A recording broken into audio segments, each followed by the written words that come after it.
My sister stole my new car, crashed it, and said mom and dad would make me forgive her. So I filed an insurance report and transferred full liability to her. What happened next cost her everything. I had spent years saving every extra dollar, skipping vacations, ignoring impulse purchases, and driving my beat-up old sedan into the ground just to finally afford the one thing I had always wanted, a brand new car that was completely mine, paid for with my own hard-earned money. The moment I signed the paperwork and the dealer handed me the keys, I felt something I hadn't felt in a long time. Pure, unfiltered pride in myself. I ran my fingers along the smooth, gleaming hood, inhaled the intoxicating scent of fresh leather seats, and thought, this is mine. Every single part of it is mine. I had barely owned the car for a full day before my younger sister, Jamie, decided that my happiness was hers for the taking. Jaime, who had been coddled and spoiled her entire life, had never worked for anything, never taken responsibility, and never faced a consequence that our parents couldn't sweep under the rug. She was the kind of person who treated other people's things as if they were hers by default, because that was the way life had always worked for her. When I pulled into our parents' driveway that evening to show them the car, Jamie was already there, leaning against the garage with that lazy, self-satisfied smirk she always wore. She barely even looked up from her phone as I parked. "Nice ride," she said, pushing herself off the wall and strolling over, peering through the driver's side window like she had already decided it belonged to her. "What's the mileage?" "Less than 100, I said, forcing myself to sound neutral, even though I could already feel my patience wearing thin. Jaime let out a low whistle, nodding appreciatively. Then, without asking, she reached for the handle and pulled the door open. "Let me take it for a spin." I immediately moved to shut the door before she could climb in, shaking my head firmly. "No way. I just got it." "You're not driving it." Jaime rolled her eyes like I had just told her she couldn't borrow $1. "Oh, come on, Annie. Don't be such a control freak. It's just a car." "Exactly," I snapped. "It's just a car that I paid for with my own money. You don't get to take it." But Jamie had never been the kind of person to hear no and accept it. She just grinned, gave a little shrug, and backed away. But something about her expression sent a warning chill down my spine, like she already had a backup plan in motion. I should have trusted my instincts. "Hi guys, sorry to interrupt your viewing, but please subscribe to the channel and like this video. Thank you." Later that night, I left my car keys on the entryway table for just a few minutes while I went upstairs to grab something from my room. When I came back down, the keys were gone, and so was my car. My hands clenched into fists as realization sank in. Jaime. I stormed outside, my heart hammering, but by then she was long gone, tires squealing in the distance. I pulled out my phone and dialed her number, but it went straight to voicemail again and again. I was still fuming when 2 hours later my phone finally rang, but it wasn't Jamie's number. It was an unknown caller. I answered, already bracing myself. "M. Anderson," a deep voice, calm but serious. "This is Officer Reynolds with the County Police Department. I'm calling regarding a vehicle registered under your name." I felt my stomach drop. "What happened?" "There's been an accident." A pause. "The driver is unharmed, but the vehicle sustained significant damage." My grip on the phone tightened. "Who was driving?" The officer hesitated for only a second before answering. "A young woman who identified herself as Jamie Anderson." "I don't even remember driving to the scene of the crash. One moment I was standing in my parents' entryway gripping my phone with white knuckles, and the next I was pulling up behind flashing police lights, my pulse a steady drum of rage. And there she was, my sister, standing next to what was left of my brand new car, arms crossed, looking completely unfazed. The front bumper was destroyed, the hood crumpled in on itself, and one of the headlights was shattered. My beautiful, perfect car was ruined, and Jamie was standing there like it was nothing. I climbed out of my old beater, slamming the door harder than I meant to, my hands shaking as I marched up to her. "What the hell did you do?" Jaime finally turned to face me. And then, in the single most infuriating moment of my entire life, she smirked. "That sucks," she said, shrugging like she had just dropped my ice cream cone instead of wrecking my car. "But hey, don't freak out. Mom and Dad will make you forgive me." I felt the words hit me like a slap across the face. Mom and Dad will make me forgive her. It wasn't an apology, it wasn't even an acknowledgement of what she had done. It was a smug, arrogant declaration that no matter how angry I was, no matter how much damage she had caused, it wouldn't matter, because our parents would smooth it over just like they always did. I took a slow, measured breath, my fists clenched at my sides, my pulse thundering in my ears. That was the moment something inside me snapped. I wasn't going to let her get away with it this time. Not this time. Have you ever had a sibling who thought they could get away with anything? Let me know in the comments because I was done letting it slide. I woke up the next morning with a pounding headache, my body still tense from the sheer frustration of the night before, my mind replaying every single detail of that awful encounter at the crash site, my sister's smirking face haunting me like a nightmare that refused to end. My car, my beautiful, hard-earned, brand-new car, was gone. Destroyed in an instant by someone who had never worked a day in her life. Someone who had never faced a single consequence. Someone who genuinely believed that my anger was nothing more than an inconvenience to her day.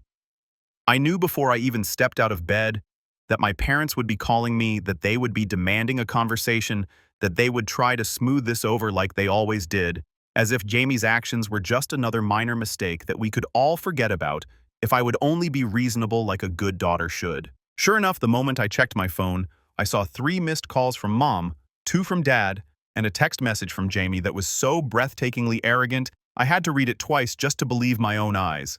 "Stop being dramatic, Annie. It's just a car. Mom and Dad said, we'll figure it out, so quit acting like it's the end of the world." There was no apology, no remorse, not even the slightest acknowledgement that she had done something wrong. Just pure entitlement dripping from every word, as if the real problem wasn't that she had stolen and crashed my property, but that I had dared to make a big deal out of it. I swallowed my rage, forcing myself to breathe slowly, reminding myself that getting worked up over a text message wouldn't help me now. Jamie had always been this way, and I knew exactly where she had learned it.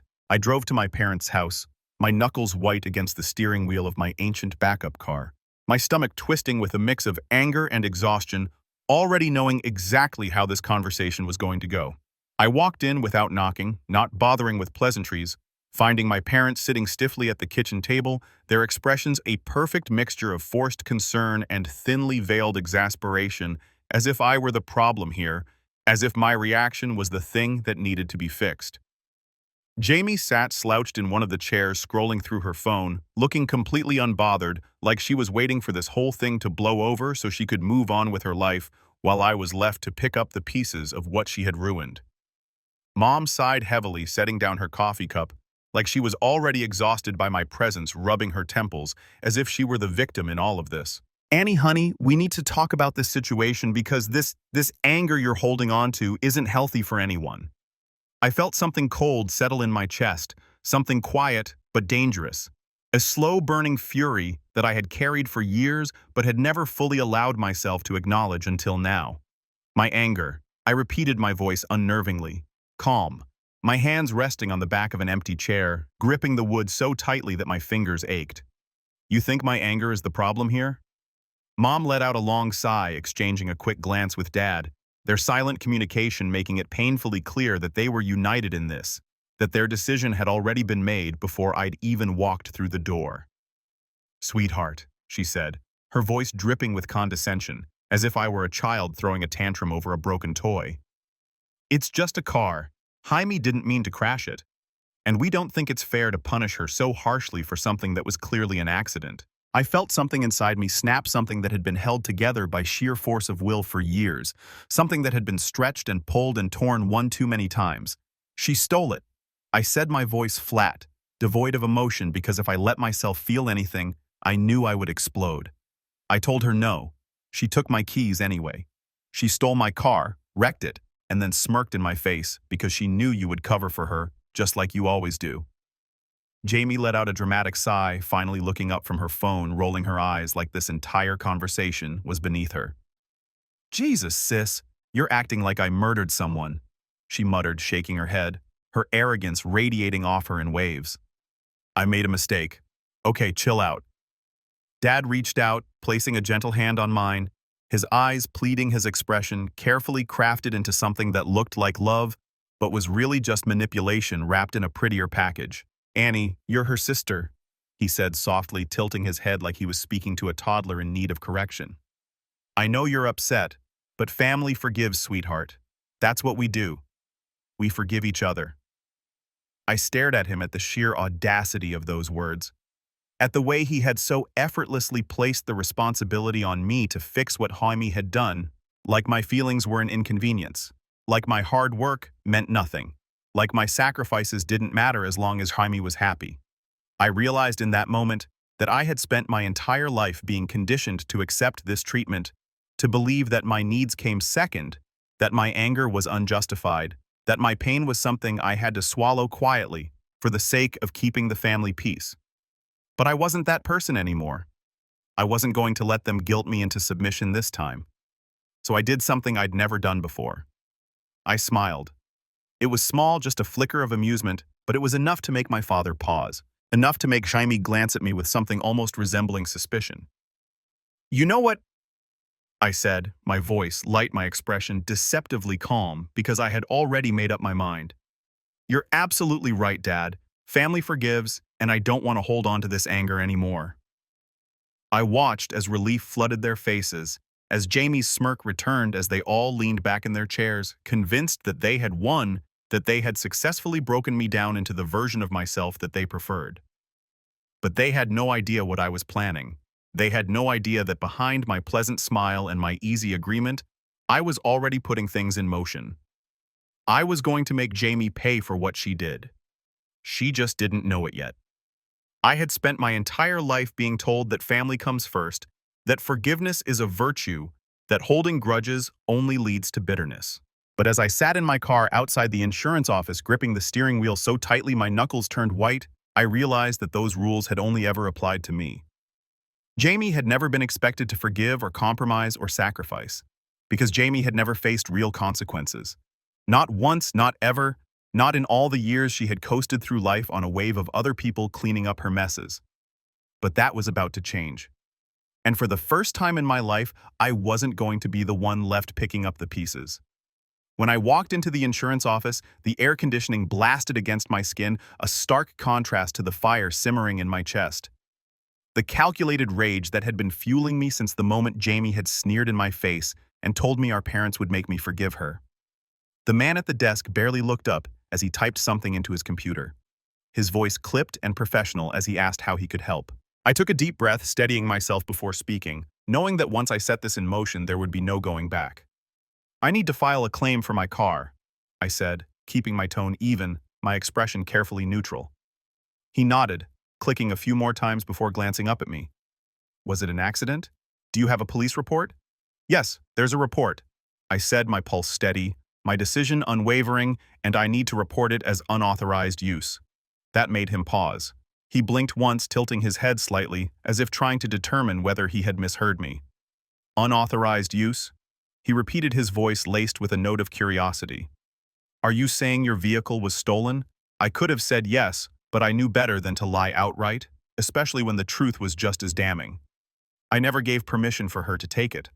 I clarified, choosing my words carefully, making sure there was no room for misinterpretation. "I explicitly told her she couldn't drive my car, and she took it anyway." "That's theft, isn't it?" The man hesitated for only a second, before nodding slowly, typing something into his system, his gaze flicking toward the screen as he read through what I assumed were company policies on situations like this.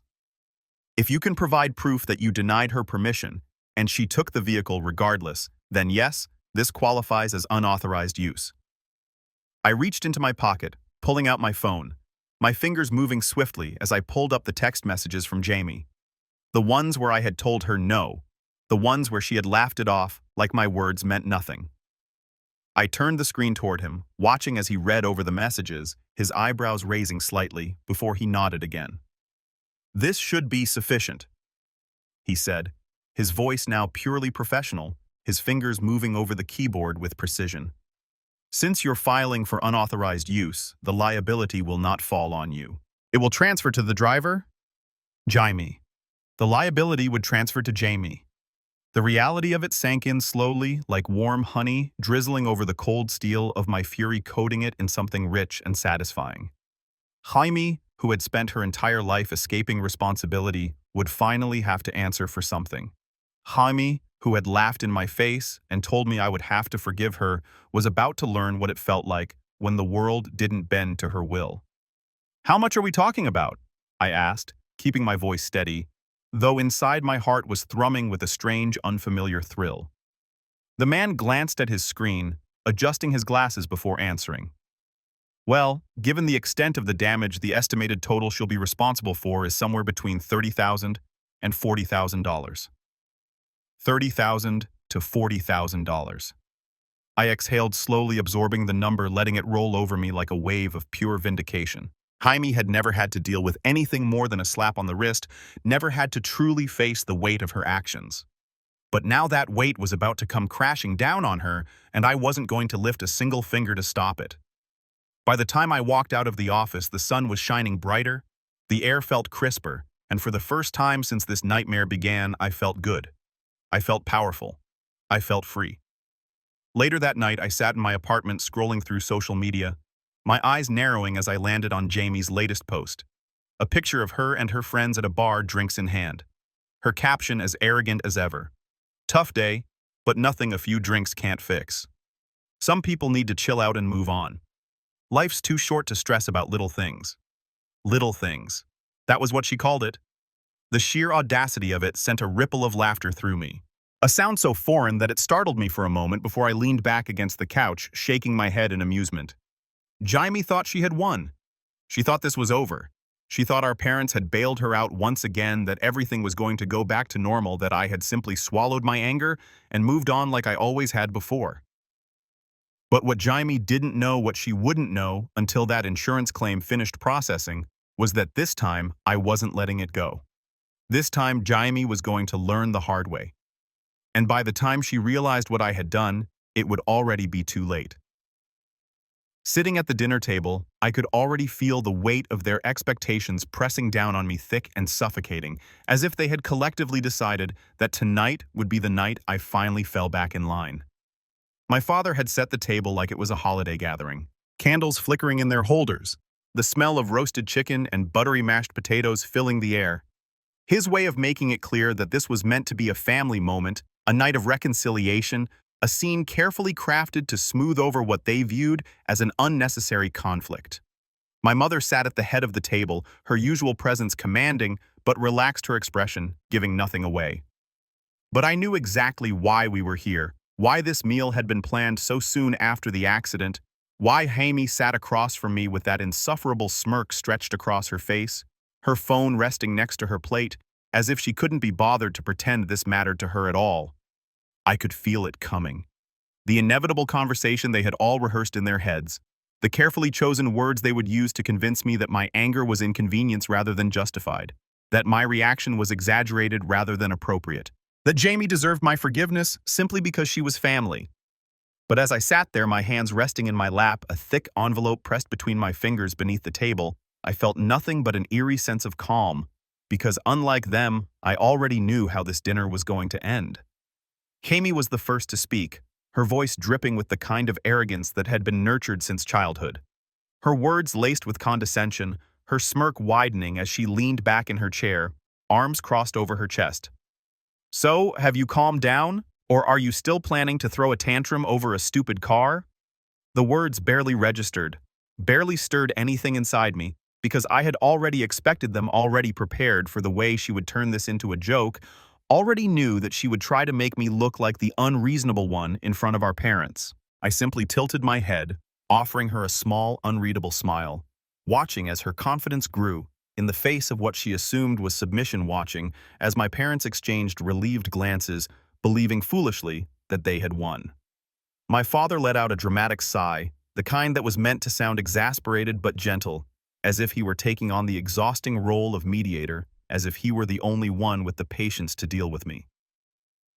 "Annie, sweetheart, I know this has been a stressful situation for you, but we really need to put this behind us as a family. Jaime made a mistake, but you holding on to this anger isn't going to fix anything." My mother, ever the voice of reason, ever the woman who prided herself on being level-headed and pragmatic, nodded along as she cut into her chicken, speaking without even looking up from her plate. "Life is too short to get caught up in things like this, Annie. At the end of the day, it's just a car. Things can be replaced. Family can't." I could feel the satisfaction radiating off Jaime. Could practically see the way she was relishing in my supposed defeat. her ego inflating with every passing second, her smirk growing more insufferable by the minute. She picked up her fork, twirling it between her fingers, shaking her head with mock disappointment.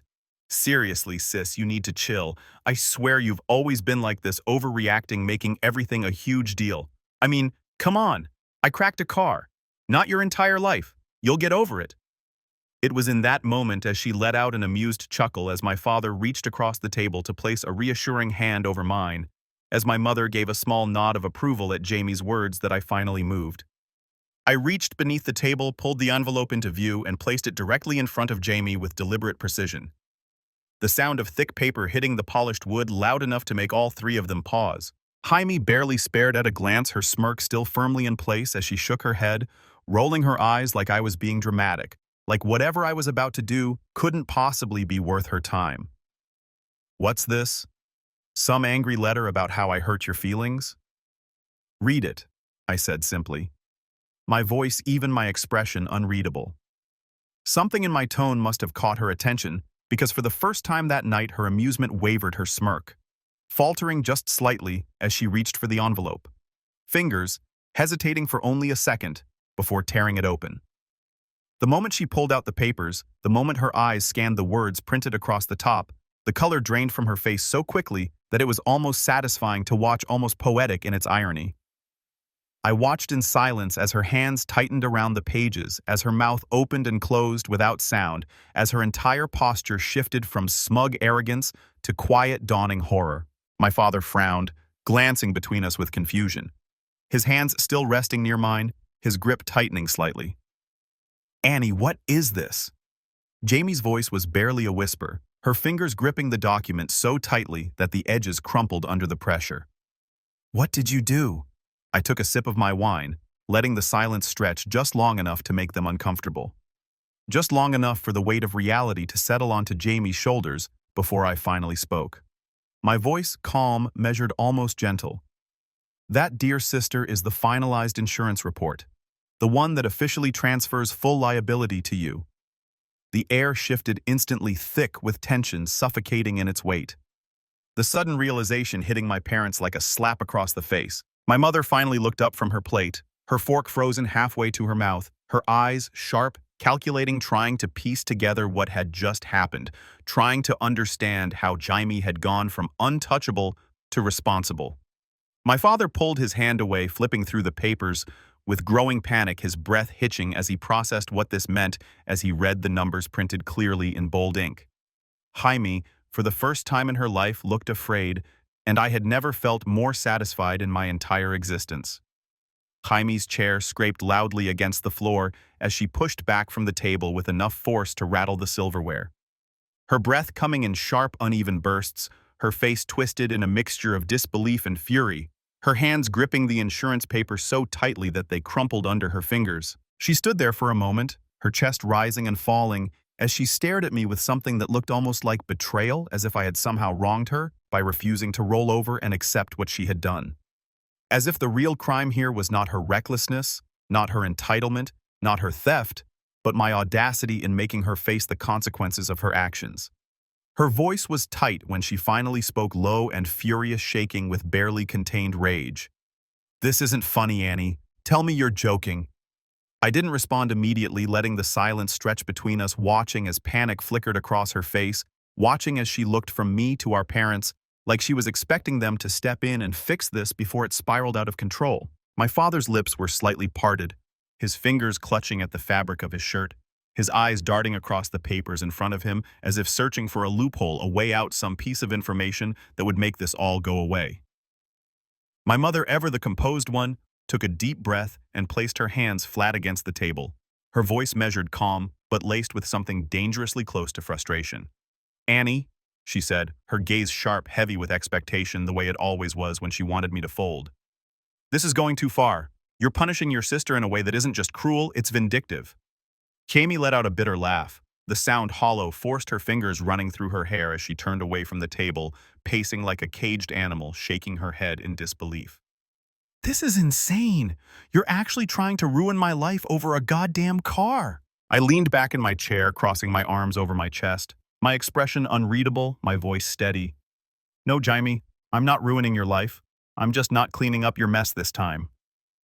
My father inhaled sharply, his hand flying to his chest, like I had physically struck him, his eyes wide with disbelief, as if he couldn't comprehend that I was refusing to play the role they'd assigned me since childhood. The role of the responsible one, the one who forgave, the one who smoothed things over, the one who made the sacrifices so that Jamie never had to. Sweetheart, this is going to follow her for years, he whispered, his voice trembling, his fingers tightening around the papers as if he could somehow will them out of existence. Insurance claims like this, the financial burden. This isn't just some small punishment. This is going to ruin her credit, her future, her ability to do what Dad... I interrupted, my voice sharper now, my patience wearing dangerously thin, my hands pressing against the edge of the table to keep steady, to keep coasting through life without consequences, to keep taking whatever she wants, without worrying about how it affects other people, to keep letting you and Mom protect her from reality. Jamie slammed her hands against the back of her chair, her jaw clenched, her entire body wound so tight I thought she might snap in half. You're seriously acting like I killed someone? She snarled, her eyes burning with rage, her voice shaking with disbelief. I made a mistake. Okay, I took your car. I wrecked it. I wasn't careful about it. Fine, I get it, I screwed up. But you... She gestured wildly to the papers in my father's hands, her expression twisting in frustration. You went out of your way to make this as bad as possible for me. Something inside me flared at those words.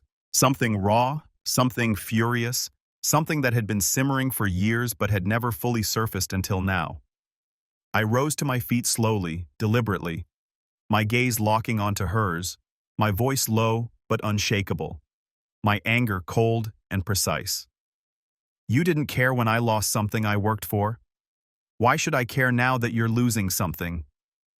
The words hit her harder than I expected, knocking the breath from her lungs, her expression momentarily faltering. A flicker of something almost like regret flashing across her face, but it was gone, just as quickly, buried beneath layers of entitlement, of anger, of the unwavering belief that I was the one being unfair. My mother exhaled through her nose, rubbing her temples like this was some exhausting inconvenience, like my refusal to cave was nothing more than an irritation. Annie, I understand that you're upset, but this isn't right. We're family. We don't do this to each other. I let out a humorless laugh, shaking my head, my arms crossing over my chest. We don't do this to each other. That's funny, Mom, because Jamie had no problem doing it to me, and you had no problem letting her. Jamie scoffed, shaking her head in disbelief, her hands gripping her hair like she was about to tear it out. I don't have that kind of money, she muttered, her voice cracking just slightly, the reality of the situation finally sinking in. How the hell am I supposed to pay for this? For the first time that night, I actually smiled, but there was nothing warm about it, nothing soft, nothing forgiving.